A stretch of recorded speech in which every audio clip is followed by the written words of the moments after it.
Hi, it's Ken here. Welcome along to Get English Tips number 3. Hope you enjoyed the first two. Get English Tips number 2 was all about finding the variations of new words, and hopefully you enjoyed that and took the test and was able to see the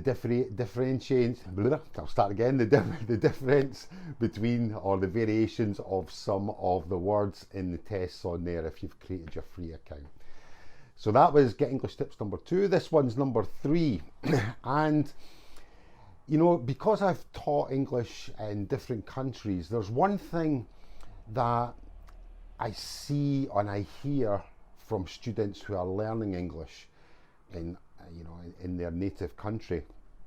And I also know this from living in the UK, where when you try to speak another language, and you feel sometimes a little bit, I guess you're not feeling confident when you are speaking that language, and you're a bit scared that people will actually make fun of you because you are, speaking another language. I've seen it on television in the UK where there was a famous sportsman, and he was speaking another language, and the media were making fun of them, And I've heard it from my students in Thailand, for example. They start speaking English and people look at them and go, do you think you're better than us because you're speaking another language? So it can be very, very embarrassing.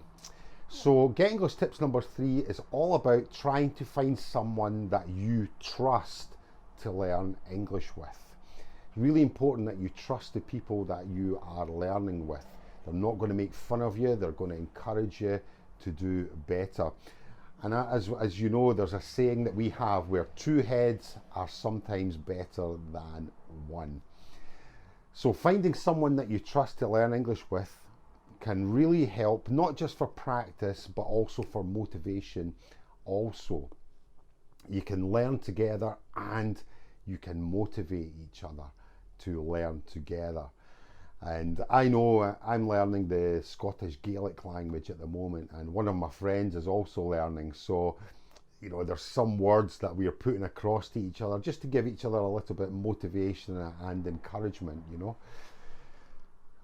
I do know that learning anything, including learning English, can be quite a lonely experience at times. You're in your books and you're studying away and you're listening by yourself, and it can be very, a lonely experience, and sometimes even frustrating because you want to ask someone, but there's no one there, So I know that it can be quite difficult, and also frustrating, lonely, and also quite boring as well, being by yourself and doing something by yourself.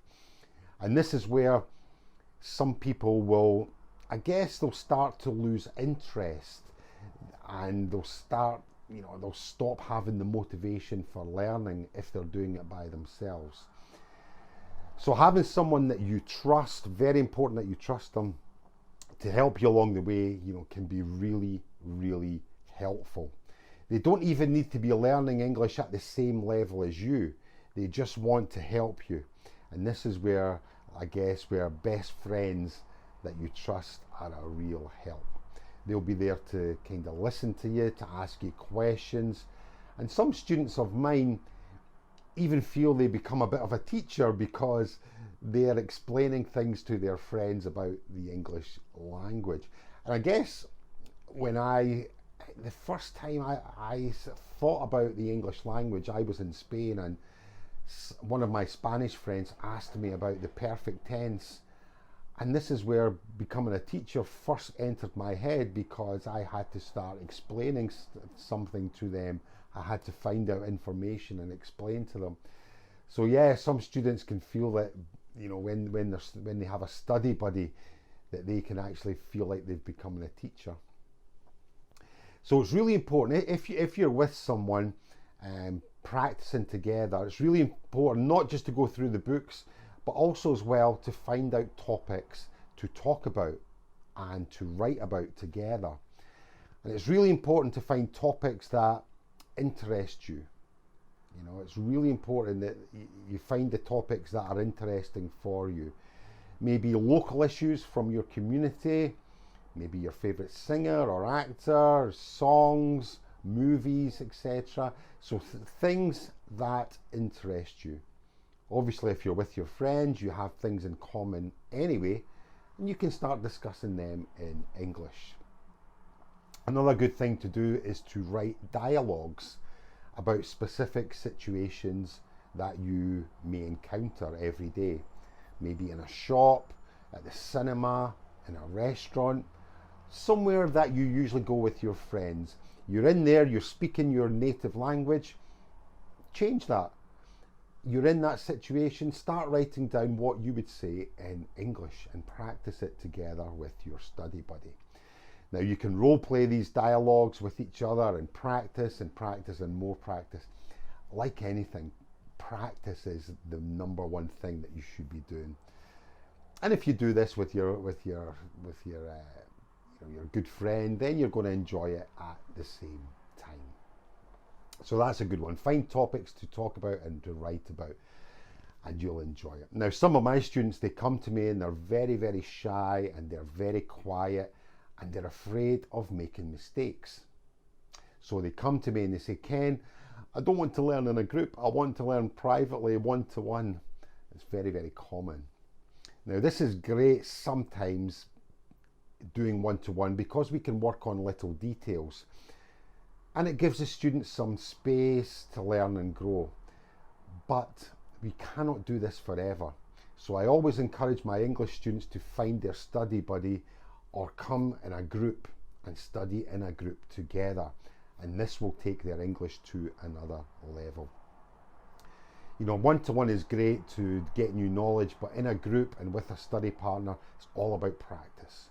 A lot of students, they'll want to keep learning and learning and learning, but they don't practice what they've already learned. It's not the way that I would recommend that we should do it. So only by kind of, I guess, using your English in real time, and not even in a lesson, but in a general situation, can you really, really improve your English the way you want. I'm there as a teacher. I'm only there as a guide for them, for my students. I'm only there to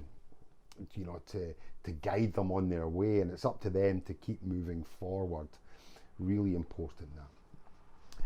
I would do it when I was in Spain or when I was in Portugal. You know, I would have my friends and we would start having little bits of conversation in Portuguese and in Spanish when I was learning, you know, and it really gave me a lot of confidence. So I guess that's Get English tips number 3. Find someone that you trust, that you can learn and practice English with. If you've not already done so, on the Get English Tips website, you can create your free account there, and there is a community there that I'm building up where hopefully we can go in and you can start finding people that you may want to practice learning English with. It's a free account. There's a link somewhere about here that you can join if you've not already done so. If you're a member already, there's a link at the bottom of this page that you can click that will take you into the community, and hopefully then you'll be able to find your study buddy that you can improve, etc. If you've got any experience of this, I'd love to hear from you. Let us know in a comment below and let me know what your thoughts are on study buddies. Are they a good thing? Are they not? What do you do with study buddies, etc.? And just remember, as always, Get English Tips is totally free for everybody. Totally free. So invite your friends, etc., to come along and to join. If you want to spread the love to me, I'd love it if you could buy me a coffee. There's a link somewhere, and this is my morning fuel for me getting to work. So I'd love it. I'd really appreciate it. So that's Get English Tips number 3. I look forward to seeing you in Get English Tips number 4, coming very, very soon. My name's Ken. Bye for now.